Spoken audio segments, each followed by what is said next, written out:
record. And I'm also going to turn on the transcript. So you should all see an option now to see a live transcription. You can turn that setting on or off by clicking the live transcript button at the bottom of Zoom. It looks like a closed caption icon, and then choosing either hide subtitle or show subtitle.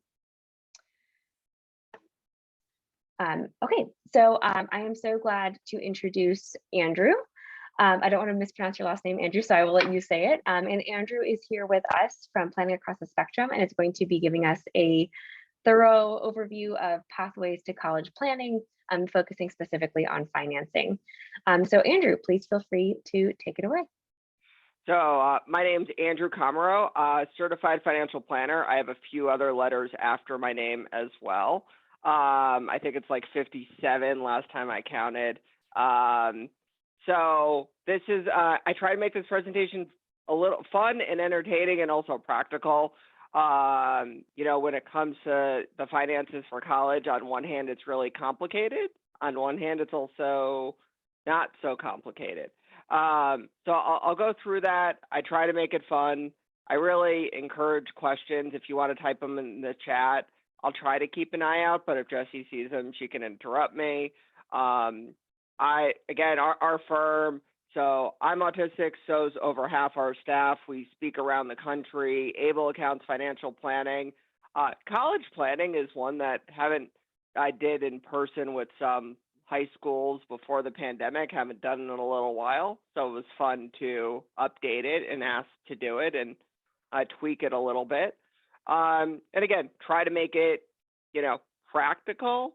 Again, any questions, feel free to ask. I'm here to provide good information, and that's the goal. So with that, I'm kind of going to go through. So here's what we're going to cover today. We're going to talk about applying for financial aid, go over some of the math that probably won't make sense because it kind of really doesn't, but give you the rough idea. Types of financial aid, scholarships, some of the differences between 529 college savings and Able accounts that are also known as 529A, some government benefits, healthcare considerations, the non-financial aspect. So again, you know, the goal for this is, you know, a few key takeaways and to leave with some, you know, good questions and a better understanding.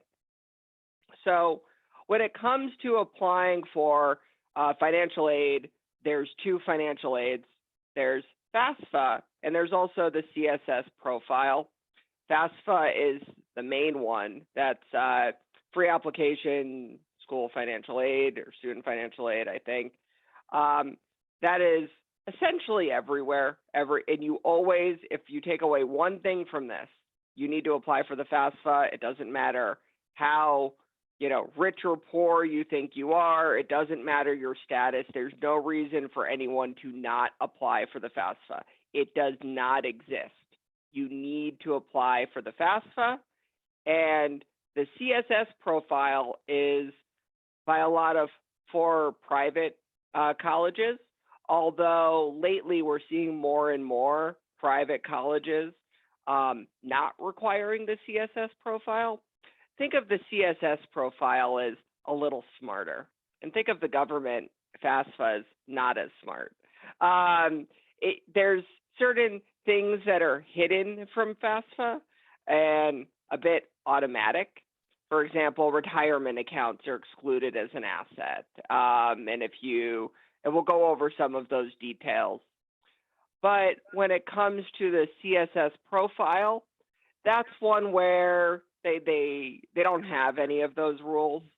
So, you know, they can really look at kind of the big picture without any hard exclusions. There really aren't, for lack of a better term, tricks you can play with the CSS profile. So that's something to keep in mind. You will be able to know if a college requires the CSS profile. And again, it's not all private colleges and universities. More and more are, I find, actually not requiring it, but it does all depend, and that's administered by the College Board. So everyone should do the FAFSA. You will know if you need to do the CSS profile. No reason to do it otherwise. So going to walk through the FAFSA, and then we're going to go over how some of the information is calculated. And the couple kind of takeaways, because you're not going to be able to see the form on the next page, is don't overthink it, right? I mean, just the fact of the group that I'm speaking with and myself, I overthink things a lot. This you really don't want to overthink. You want to answer the questions, but not volunteer more that is asked. It's good to have all the information in front of you when you start. Now, again, do answer to the best of your ability, have the information. If you don't know, make an educated guess.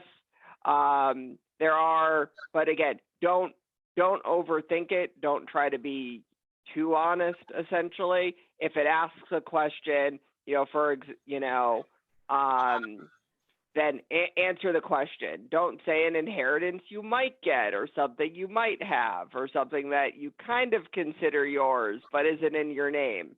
Again, answer honestly. An important thing is they will also potentially let you import your latest tax return. I find that almost never works. So if it doesn't, and that will pre-fill a lot of your information. If it does work, great, but I would go into the FAFSA expecting to need to enter some of that tax return information. That doesn't mean anything's wrong.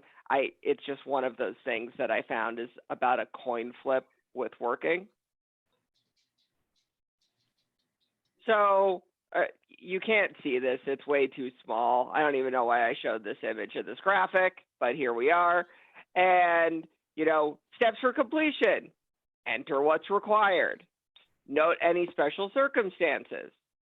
So again, New York residents are eligible for TAP if part-time. You should mention that. The way to get TAP is the FAFSA.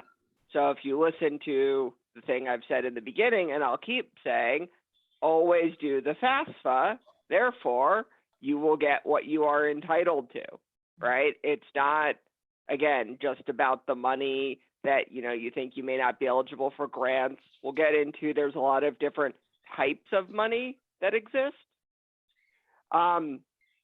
So, review the preliminary, again, eligibility, see if it seems a little accurate.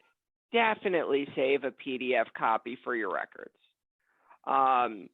It'll ask you some things of retirement accounts. So, and again, if the parents filling it out, again, the parents' retirement accounts. Life insurance, that's cash value, that's excluded. Annuities are excluded. Now, there are some college planning consultants who will say, put your money in certain things or not other things to hide them from FAFSA. Generally speaking, we strongly advise against that. And the reason is, well, what if it doesn't work? And then what if you put all your money in something that you can't get out of, and you go to a school that requires a CSS profile? That is, remember I said it's smarter? It's going to know you did that. You can't trick the CSS profile. Again, answer consistently. Don't give them more than they're asking for. And I will get to 529 plans. That's a part of the presentation just in a little bit. That's part of the funding. Right now, for anyone who just joined, we're just going over, to be blunt, the most boring part of the presentation, which is how we calculate some of the FAFSA. But it's important nonetheless. And there's a few things, and then we'll get into some of the funding, basic mechanics. So again, financial aid and eligibility. there's the cost of attendance, and then there's what's called an EFC, expected family contribution. So cost of attendance minus expected family contribution equals the financial need. Colleges are not required to fulfill 100% of the need. Now, that need doesn't mean you're going to get a scholarship or a grant in the way of free money. We'll get into that. It can come in other forms as well. But so in this example, if the college is $60,000 a year, then and $30,000 is the expected family contribution, they are expecting the family, right, or the family to do $30,000, and the financial aid eligibility that they're not obligated to do, but they could, would be $30,000. So, okay, and I'll wait, Jesse, to see your clarification on Antos before answering it. So if you're trying to figure out how calculating the EFC works, you'll be like this guy. And so let's say John and Jane have $100,000. Now we're talking about the parents, not the student or potential student. And it's a little complicated how it works, but essentially it's 12%. If you're trying to figure out how this math works, it really doesn't. There's like a bit of additions and a little subtractions. So I did take a little bit of liberties. So if you're trying to figure out how the, the EFC, there's a certain dollar amount where then it's the 0.12 or 12%. So as you can see, the assets used for the expected family contribution is about 9,400 or so, right? There's some that are automatically excluded, and then you do the 12% of that. So if they had 200,000, it would roughly be 22%. Okay. So, or sorry, 22,000, right? An additional 100,000 would be roughly a simple, $12,000 more. And that is what the government expects you to be able to contribute. So think about, again, 12% of the assets you have that's not in retirement accounts or not, equity in your primary residence, that would be available. What is an asset? So an asset is cash, savings, investment, business, 529s, and investment real estate. Now, what is exempt? Primary residence, cash value of insurance, life insurance, annuities, pensions, retirement accounts, KEO plans. If it's not in your name or your dependent's name, it's not yours, right? If it's in somebody else's name, if it's an uncle's name, then it's not, again, fill out honestly and consistently. As you will notice, we are still on the parents part of the FAFSA, where 529 plans are included. So college savings 529 plans are not an asset of the student, they're an asset of the parent. So we'll get into why that's important in a little bit.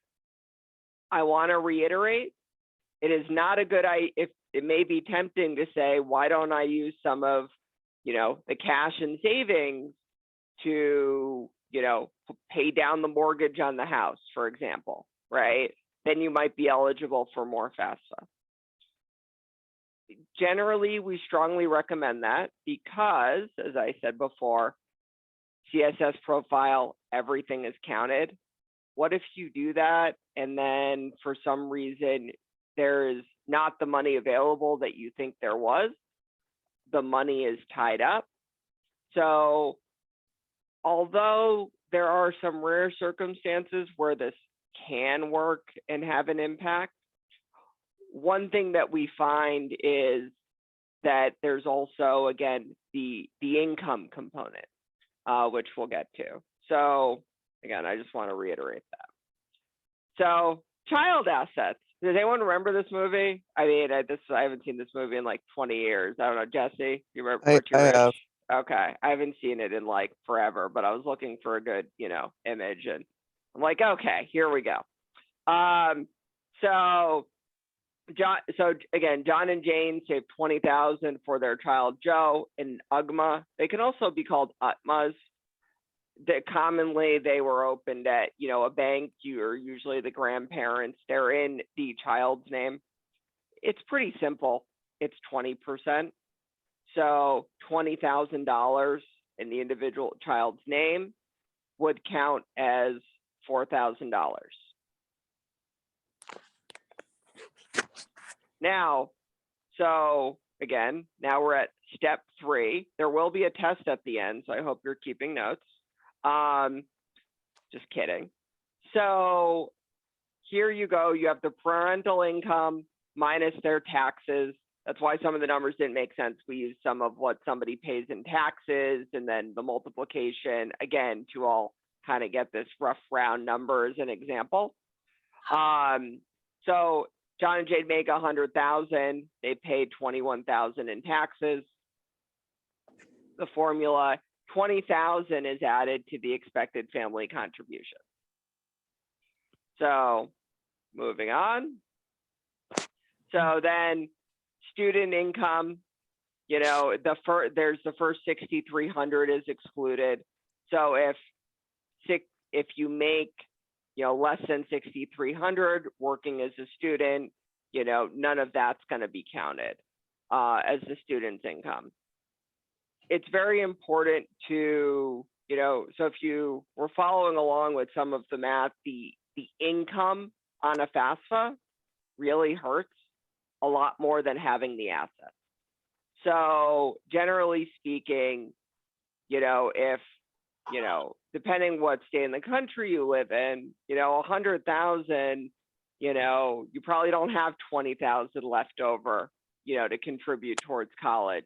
And that's before counting any assets. Yet the government thinks you do. So it's important to keep that, in mind. And even though there is that expected family contribution, there are other things that can be done to bring it down. So there's what's called a simplified EFC calculation. This can be especially useful if if the parent is a business owner who has some ability to maybe control their income. I have an example of a client who owned a machine shop, and they purchased lots of machinery that they needed in that particular year. So in that instance, it brought their income below this 50,000 number, which meant all of their assets. So even though they had $1 million, FAFSA didn't calculate any of that. So again, it benefits a very unique, circumstance. If your income is already below 50,000, well, then you're already there. So, but just something to, consider. Again, especially for business owners who have a lot of assets, or investment real estate or things like that, that would, have a lot with the FAFSA. And then there's a question, does the government look at only 1 year's income for FAFSA purposes? Well, you do need to apply every year. They will look at that latest year, but you will need to apply again the following year. If there are extenuating circumstances, there is a process for either appeals or some explanations that, you can do. So something else that's really important that, has the potential to apply to, a large portion of, individuals, especially disability, et cetera, is there's an automatic 0 expected family contribution. And that is if the household income is less than 25,000, if the grandparents or the guardians, they say, you've had to do this twice already. It's okay. We're not going to make you pay for college twice, right? You paid for your kids. You don't have to pay for the grandkids. If the household qualifies for federal benefit programs, so that's not the individual. So if you have a student on SSI, it would need to be the household and the parents as well, eligible for the federal benefit programs, not just the student. I've actually never run into the parent of who are dislocated workers, but it is one of the criteria, so I put it on the slide. You would know if you were one. Some tips, tricks, and key takeaways, and this is the last slide as part of the actual filing, and that is unreimbursed medical expenses can be subtracted. That has the potential to be really significant, especially if somebody has some co-occurring, again, health conditions or other, things. Now, keep in mind, FAFSA is not taxes. So there is a limit to being able to deduct medical expenses on your taxes. That's not the same as FAFSA purposes. So just because you can't deduct the medical expenses on your taxes doesn't mean that it might not help you with your FAFSA. If you have one of those UGMAs or UTMA accounts, if you recall earlier, which you probably don't, 20% because they're owned by the student, well, you're able to do what's called a 529 shuffle. If you take the money from an UTMA or an UGMA for short, and you put it in a 529, then which every state has their own, some states have a tax deduction as well, then the government says, well, since you're dedicating that to college, we're going to count that as a parental asset now. So now that counts as 12% instead of 20%. So if the money is going to be used for college anyway, that is one of the strongest recommendations I can give. So if, an aunt has $20,000 in an UGMA, UTMA account, and that can be moved to a 529, then there's the potential for a tax deduction. Additionally, less of that will be counted as an available resource. And if it's going to be used for college anyway, we're not doing that potential mistake I spoke about of, tying money up, right? It's it's hence the name shuffle. So any questions on the actual filling out of the FAFSA? You don't have it in front of you. Again, it's relatively. Wait. What is FAFSA about? Sorry, I got lost. FAFSA is the application that's applying for financial aid. That's the application. Oh boy, what is it about? Well, FAFSA is the online application in order to get financial aid. It's what you have to do to walk through to get financial aid. Oh, what is financial aid? So, well, we're going over types of financial aid right now. So there we go. But wait, what is it? I'm about to go over it in the few different types. So Alex, Andrew is going to explain different types Yeah. of financial aid. As you're asking at the perfect time. Yeah, exactly. Sorry. Yes. Thank you. I wanted to just make sure there were a few questions in the chat. So Anto was asking if the 529 should be excluded from FAFSA or the CSS. So the 529 is included. It's included as a parental asset as 12%. It's not included as an asset of the child/student, therefore 20. That is a common mistake is, we hear, well, I don't want to put any money in their name. It might affect them for college. Having money in a 529 is exactly the same as having money in the parent's bank account. Thank you. And I just wanted to make sure that you saw Roger's question, and I apologize if I missed this. I'm also checking my email to make sure nobody's missing the meeting. Does the government look at only 1 year's income for FAFSA purposes? Yeah, and I think I tried to answer that as it went along. So they, Great. you know, yeah, but no, to repeat it, they look at it, you have to apply every year. So it's not just the first year, but they really won't look at previous years, more or less. I mean, so. Awesome, thank you. And I just wanted to note too, I know that a few folks I've seen come in and out, maybe got bumped. Wi-Fi is always tricky. I just want to remind everyone that we are recording this so that if you, obviously feel free to ask questions, but if this will be available as a recording after to review as well. Ando asked a great question I'm going to get to later. So absolutely. So types of financial aid. There are 3 types of financial aid: grants, there's work, and there's loans. So we're going to go over these on a fairly high level. Okay. So grants. I don't know if anyone remembers this guy. I don't know the reason for like my 90s themed references with like my images for this presentation. He was always on like daytime TV promising you to get free money from the government. He had all the question marks. I enjoyed it. So this is free money. This is federal grants. Again, generally awarded to students making less than $60,000 a year. You can see the maximum grant is just about $6,500. There are some other smaller grants, maximum, $4,000 a year. There's also some other grants for students looking to do, qualifying teaching service, become teachers, again, $4,000 a year. So these are very helpful. They're not going to cover the full cost of a college.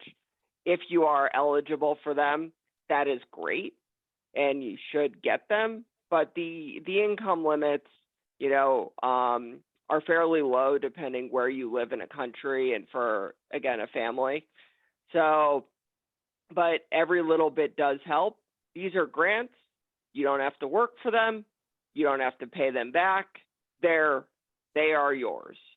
So again, the federal Pell Grants, they are, if you can get them, if your income's close, if you're eligible, but they used to pay for a lot more of college, but as colleges got more expensive, obviously makes it harder.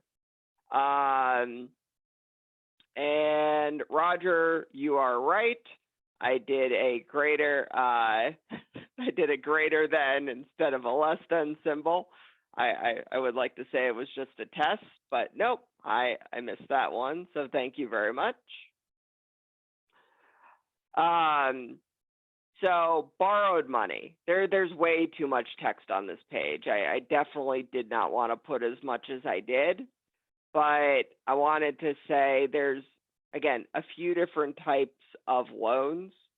And this is all, again, part of FAFSA. There's Stafford loans, subsidized loans, and unsubsidized loans. Subsidized is better. There is a maximum amount that can be in a student's name. There are also what's called Perkins loans, awarded to students with exceptional financial need, maximum $8,000 at a 5% interest. There's also PLUS loans. These are loans that parents take out for an individual's college. And again, the interest rate, again, it's rough. The max amount is a lot higher. It can be the cost of attendance minus other sources of aid. So very commonly we'll see, to fill the gap, one of the loans is a parent will take out a PLUS loan. There are some alternatives to PLUS loans. There are private loans. Definitely be careful of those. If there is any student loan forgiveness from the government, they're very unlikely almost 0% that there would be student loan forgiveness for private loans. So it's one of the reasons I'm also encouraging everyone to take at least a subsidized Stafford loan if they're eligible, because the interest rate is very low, it is deferred, and the current political climate, seems to be leading in the direction of wanting to do at least some level of student loan forgiveness. So just keep that in mind. But a private loan will almost certainly not be eligible for that. Some states have their own versions of PLUS loans that are not that well advertised. And they can offer a lower interest rate. And for example, there's I'll mention Connecticut has what's called a Tesla loan that you can actually, so a PLUS loan has to stay in the parent's name forever. So that person that your child who spent $200,000 to get a master's degree in puppeteering and is now unemployed, you would like to give them the loan back. You don't want to be responsible for it with your own retirement. With a PLUS loan, you are responsible. With, for example, with a Tesla loan, you're able to give it back to the student. The interest rates are lower. It's subsidized by the state. So, again, some other states might have some other similar programs. So just see if the state has something. This would be separate than a FAFSA application. So this would be looking at loans to see if, again, the state has anything that might be subsidized. So work study, this is earned money. So again, there's free money, there's borrowed money, there's earned money. As we spoke about, which you probably forgot, about $6,000 or less, is excluded from the student earning FAFSA. There, you can get on or off campus jobs. You can get a couple $1,000s a year. Now, and we'll get into this a bit more, but if an individual is on, for example, SSI, there are exclusions for that as well. So they are able to still qualify and can have a couple thousand a year without it affecting financial aid or benefits. The best scholarship to get, and this is earned money, and we'll go into a bit more specific on scholarships, is, good grades. So if somebody said, I don't have a lot of money, is that a better way to pay for college? Or I have really good grades. The person with, it's better to be smart than poor. I know that both are a lot of times nobody's choice, and we don't have any say in the matter. But keep that in mind if there's something you can do and you're still in school to bump your grades up and to help with the grades. There's no better way. There's no better way to get more money for college than having good grades in high school. Literally, that's it. There's nothing better that you could do or ask for. So, and again, it is very competitive, but it can also be a significant amount of money. And it may not be an option for everyone, but it is how it works and exists. So as far as scholarships go, there really isn't that much that will really, that'll really cover, in my opinion, enough cost of college to really make a difference. You should apply for everything that you think you might be able to get. So here I listed, I just noticed again, the mask is another 90s reference. I promise this is not on purpose, but I guess there's a theme. It was by accident. But anyway, the biggest one for the autism community would probably be the KFM Making a Difference. That's Kerry Magro. He's a fairly famous speaker. He has a $500 grant. Actually, somebody who works for me got a grant for him for going to college. Fairly easy resume. Some that are significant and or very competitive are the Google Lime Scholarship. There's a few others. I don't really see too much in the way of this.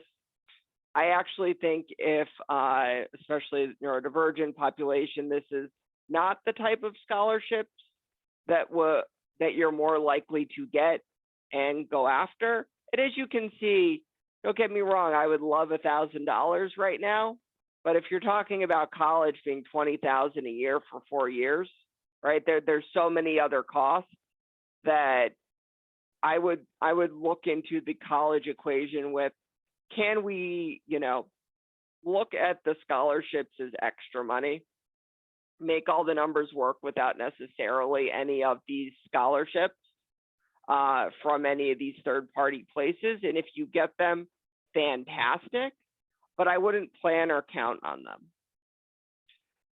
The best type of scholarship to get is if there's something you love to do and you're great at, there is a scholarship for it.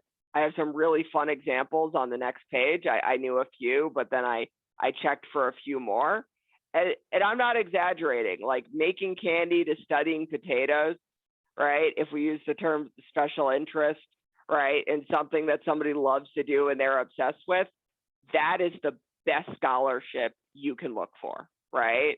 So if there's something really specific and maybe even a bit strange, that is where you should look for a scholarship, right? Based upon either what you want to go to school for, what you love to do. The more specific, the better.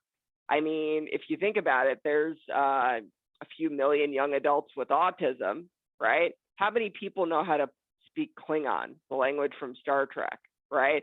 Almost nobody. I don't. So there's almost nobody applying for that one. Are you exceptionally tall? Are you amazing at marbles? I know someone who got a scholarship for being left-handed. He wrote an essay about being left-handed, right? Are you a gypsy? A Rube Goldberg machine is what's in the picture. It's, just, I don't even know the best way to describe it other than the image. You start one thing and then it does all the things. If you have a really cool one, that's a scholarship. Are you an outstanding female bowler? There are so many others out there other than what I just mentioned. So I would really encourage you, if you have like this really specific, really unique, niche interest, that's what you want to look for a scholarship for, even more so than, autism or disability specific scholarships. Lot less competition, more likely to get it. Nobody else is thinking about these either, right? And they're kind of more open to everyone. So, any questions on scholarships?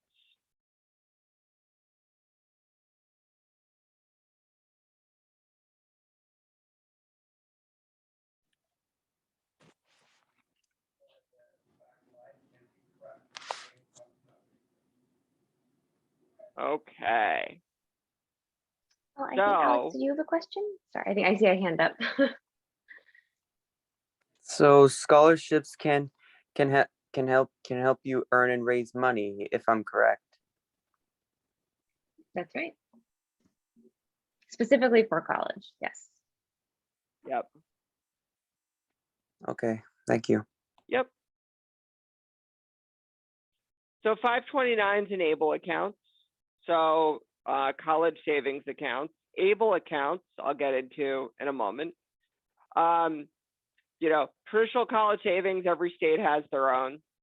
They actually don't impact any government benefit programs. So you can move them to an ABLE, which we'll get into, but it's not a rush to do so. Think of a 529 or a college saving like an insurance policy. So let's say that Jessie thought that I was going to get in a car accident on my way home and she took out a life insurance policy on me. Kind of weird, right? She can't count on that money. Maybe I don't get in a car accident. She doesn't actually have any money yet. Nothing's happened to me. A college savings plan is very similar. It's, it's in the parent's name. The individual doesn't have it. The parent can choose, to change the beneficiary to someone else. It's still in their name. The individual is just the beneficiary, and the beneficiaries can be changed. There is the potential for a state tax deduction. The money does grow tax-free. They can be moved to other family members. They're very common to use. So now there's also an ABLE. If you notice, it's called a 529A. So it's modeled after similar legislation. It's a savings account for individuals with disabilities. And you are able to move some money from a 529 to a 529A. One of the biggest selling points of an ABLE account is it can be used for more expenses, including education, but not limited to. So you could use it for all of the same expenses that you could use a traditional 529 for and more if you have a disability. It also does not impact any government benefit programs, but it's important to keep in mind that neither should a traditional 529. And if, let's say hypothetically, you have $30,000 in a 529, and you want to move that all to an ABLE, you still have to follow the limits of currently $16,000 a year inside an ABLE account. So you'd have to do that over 2 years. Generally speaking, we suggest to leave in the 529 longer. Fees are generally a little bit lower. There's usually more tax deduction for putting money in them. And at least as it stands, you can always move to the ABLE later. So.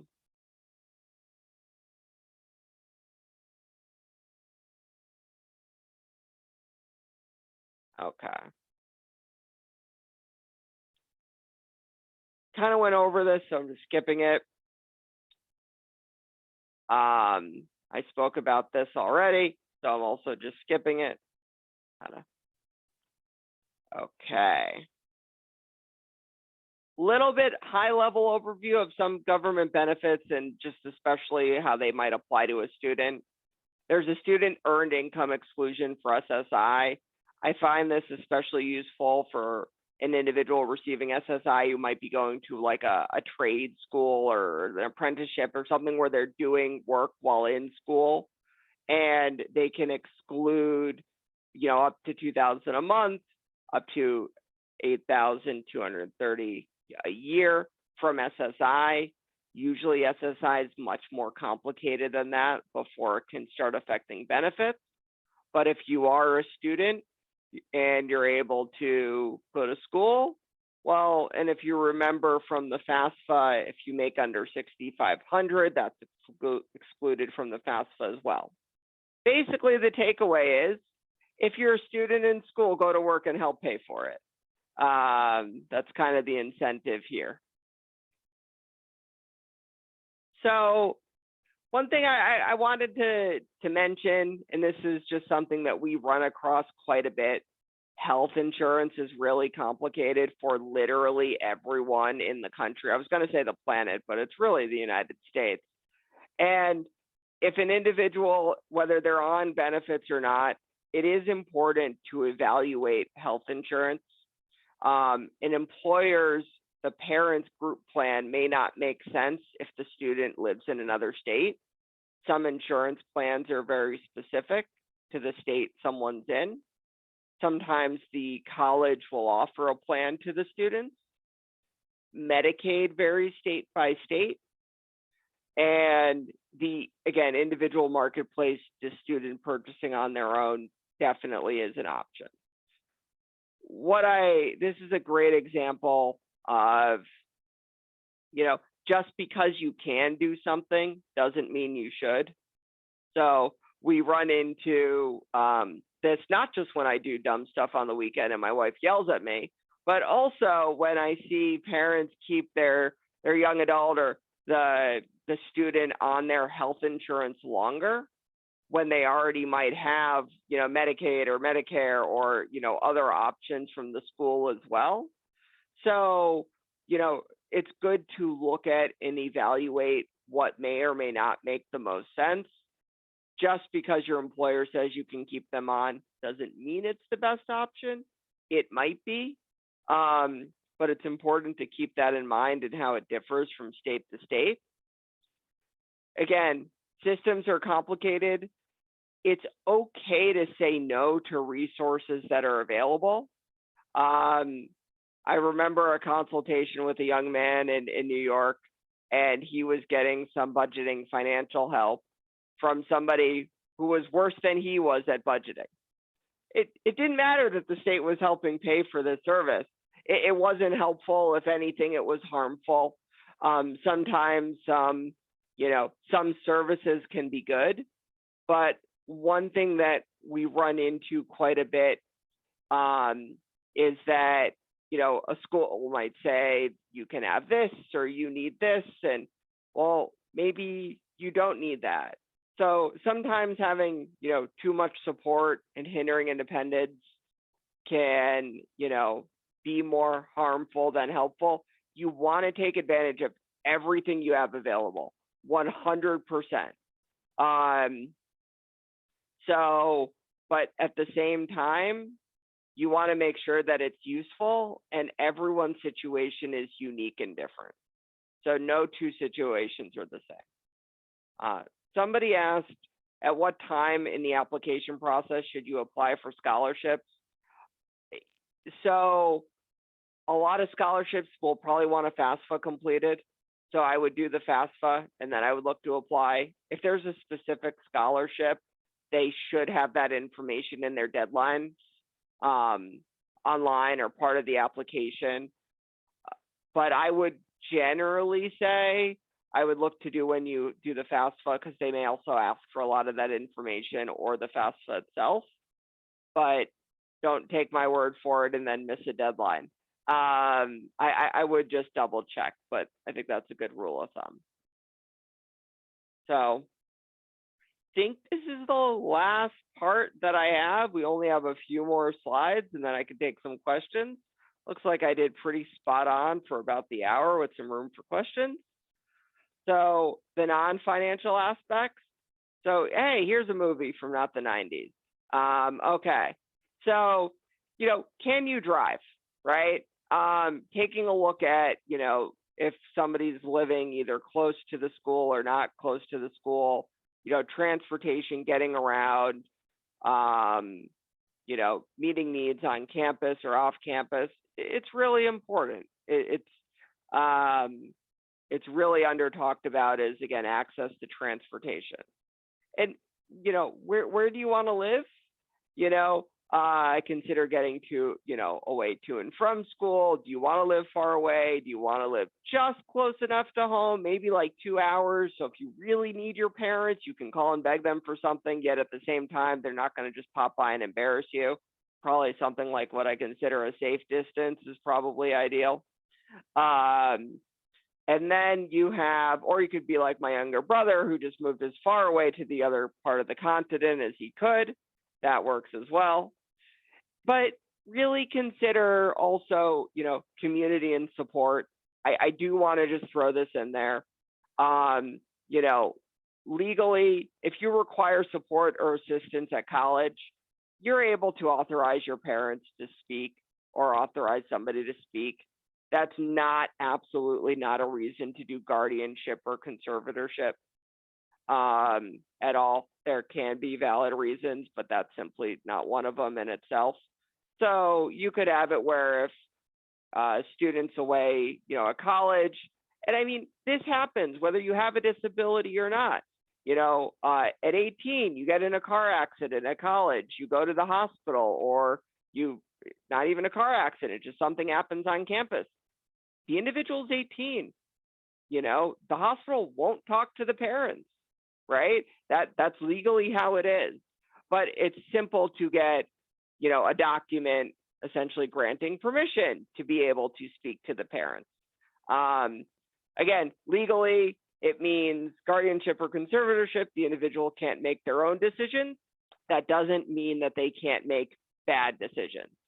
I don't know an 18-year-old on the planet who only made good decisions. I certainly wasn't one of them. Jesse wasn't one of them.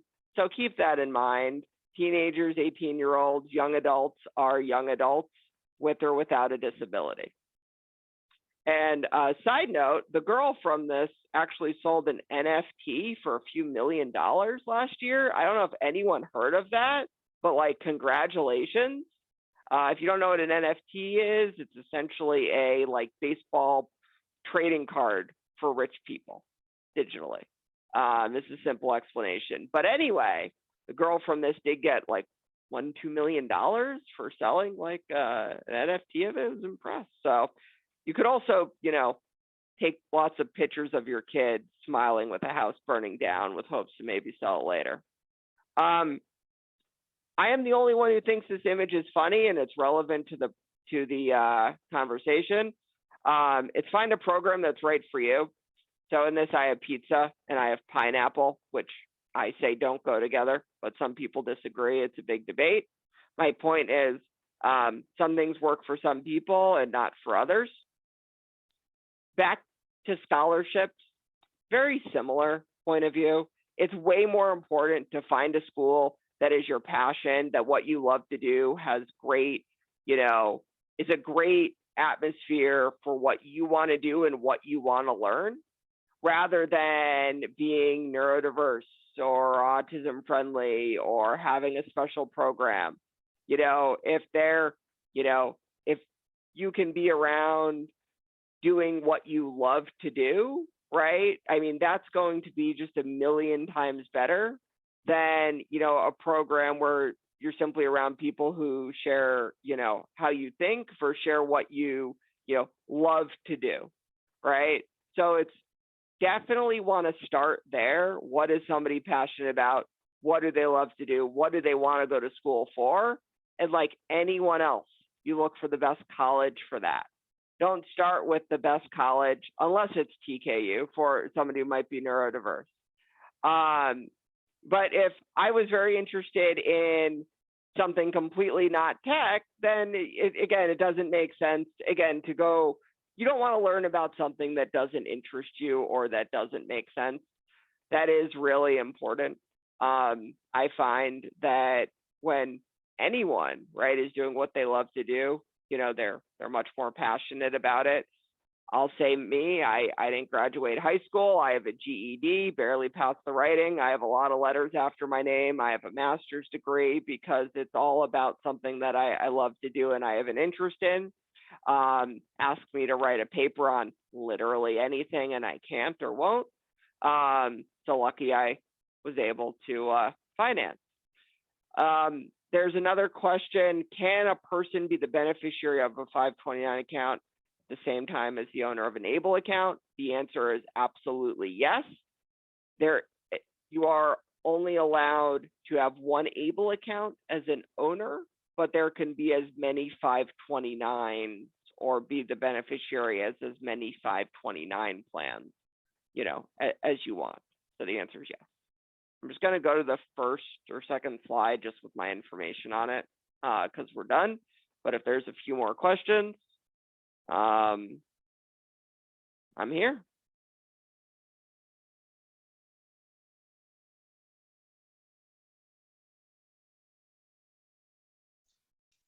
Thank you so much, Andrew.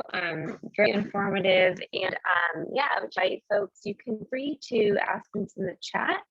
Or you can certainly feel free to mute yourself and ask a question if you prefer.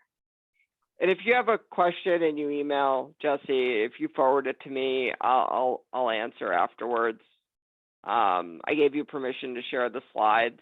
Of course, you won't have me entertaining you along the way, so I don't know why you'd even want them, but you can have them. And if you reach out to us for questions, if we can help really simply, we just will.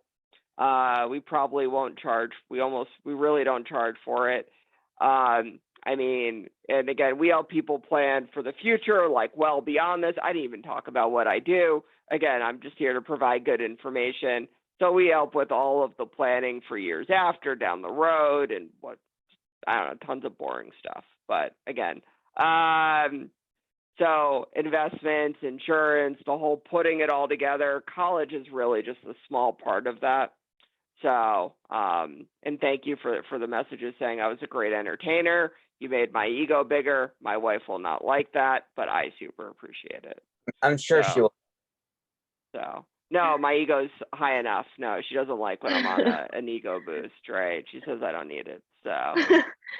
Thank you so much, Andrew. And I have to agree. I did see one question snuck in there among the praise. Larissa asks, for FAFSA parental income, is it gross or adjusted gross? Where's the answer for neither? That's why the formula is a bit so calculated, because it's kind of an adjusted gross, because I subtracted taxes from the gross. But like I said, there are some other calculations that go in. So it's definitely closer to adjusted gross, but not quite. They have to make it really complicated.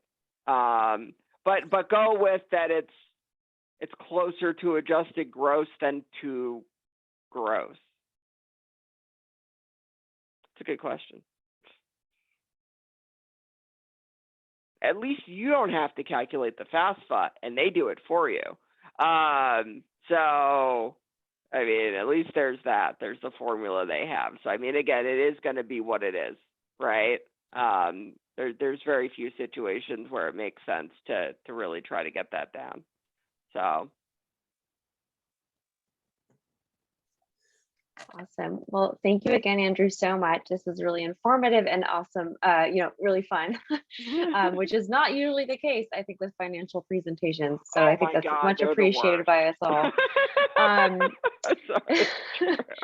So please, everyone, if you have questions for Andrew that you think of afterward, I know that when I am in a workshop, I feel I'm like a deer in the headlights. I can't think of any questions, and I have a million as soon as the Zoom ends. So if you do have questions, please feel free to send them to me. I'll put my email in the chat. I think you all probably have it. You have a million emails from me, and I apologize for that. And if you want to see me doing more fun, I'm doing a financial planning with TKU in May, right? Yes, I can look up the date now. Yeah, I can't remember. It's the beginning of May. Sorry, yes. Sorry, Andrew, that I got mad because of the test. Sorry, I get stressed whenever I see an upcoming test, and I need to focus on what you're talking about. Sorry about that. No worries, not a problem. If you would like to just see Andrew again, on Wednesday. Oh, actually, very appropriate to Andrew's background, on Star Wars Day, May the 4th. As in the 4th be with you. Andrew doing a parent talk about financial planning for transition for teens and young adults. That will be at 6:30 p.m. on the 4th. I'm sure that Christina and I will be sending you emails about it. And we will hope to see some of you then as well. But again, please feel free to email me any questions you have, that come up after today's workshop. And I don't think my name is. Actually, I don't think my email is on this slide, but it's Andrew at planningacrossthespectrum.com. I probably should have put it on the slide, but I didn't. But if you Google my name, there's only one Andrew Komarow in existence. The other, I think, might be a Russian hacker, but it's me. I have a pretty unique name. So if you just Google Andrew Komarow or Planning Across the Spectrum, or Jesse, you'll give my email. Yeah, email exactly. Signature if you wanted to share that with everyone. There you go. For sure. Perfect. Yeah, after today, probably tomorrow, I'll send out a little recap. I'll include a link to this recording that you all can review, as well as a link to Planning Across the Spectrum's website, so you can see all their services, and of course Andrew's contact info. But thank you all so much, and I appreciate, Andrew, that you also brought us in early, because I think we're all super sick of Zoom. So thank you so much, and I think we can adjourn here. Perfect. So folks are welcome to sign off, and I'll see you all again soon. And Andrew, just for housekeeping, if you could send me your most recent version of your slide deck, that would be great, and I can include that in the email as well. Sure, and I'll stay on for a moment after you. Stop. Cool. Okay. Oh, please don't thank me. Thank Andrew. Cool. Oh, Alex, it looks like you're speaking, but you're muted, so we can't hear you. Um, I appreciate your entertainment. It's going to be very helpful for college. The FAFA, the CSS, the finance, the support, and following your program and dreams. This is all going to help for colleges and to gain the money that you need. And thank you, Jesse, for hosting this meeting. I assume. Yeah, my pleasure, Alex. And I'll see you tomorrow at Digital Agency. See you at Digital Agency too, Jesse. You're the best. All of you guys are You're the best. Oh, come on. you guys are too. A wise Cool. man. Thanks, Alex. Awesome. So folks, I think we are officially wrapped up. Andrew, did you want, was there anything else that you wanted to discuss before we signed off? Because I can pop folks into the wait room if there was anything you wanted to cover. Yeah, before we sure. signed Just off. quick. Yeah. Why not? Sure. All right, so folks are welcome to sign off. And in a moment, if you're still here, I will pop you into the wait room just so we can check in with Andrew. But have a great evening. Yeah. Bye. All right, great work. Yeah. Very, very successful.